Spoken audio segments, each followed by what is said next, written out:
5 месеци откако судијата Андреј Димовски од Граѓанскиот суд поднал барање за утврдување за дискриминација од страна на Комисијата во Судскиот совет за рангирање на кандидатите за изборот во апелација и речиси 3 месеци од унапредувањето на судиите од Кривичниот и Граѓанскиот суд во Скопска апелација, Уставниот суд постфестум го испланирал за седница во јули, откако изборот на судии на оглас стар речиси 2 години веќе заврши. А меѓу избраните судии кои што беа унапредени е и сопругата на председателот на Уставниот суд Дарко Костадиновски, но и на советникот за надворешна политика на премиерот Христијан Мицковски Сашо Марковски.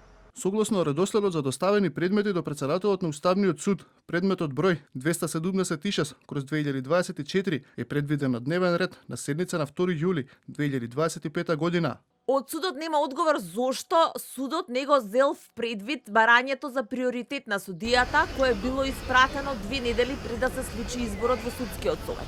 Ниту пак кога судијата известител го доставила предметот до председателот на судот. Во предлогот до Уставниот суд, судијата бара од судот да утврди дискриминација по основ на социјален статус, сторена од Судскиот совет во постапката за негово рангирање. Оваа постапка според членот 50 од Уставот е итна.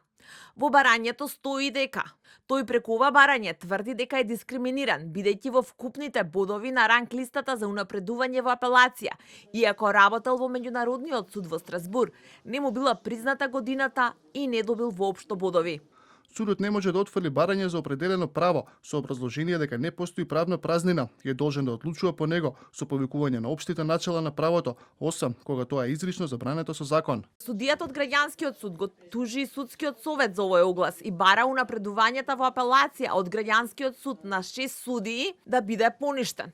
Адвокатот на Судскиот совет пак ги уверуваше судиите од управен дека самото оценување на кандидатите за влез во апелација било согласно законот за Судски совет од 2019 година и критериумите по оваа регулатива. Одлука од управен дали ќе падне изборот треба да се донесе на 17 месецов.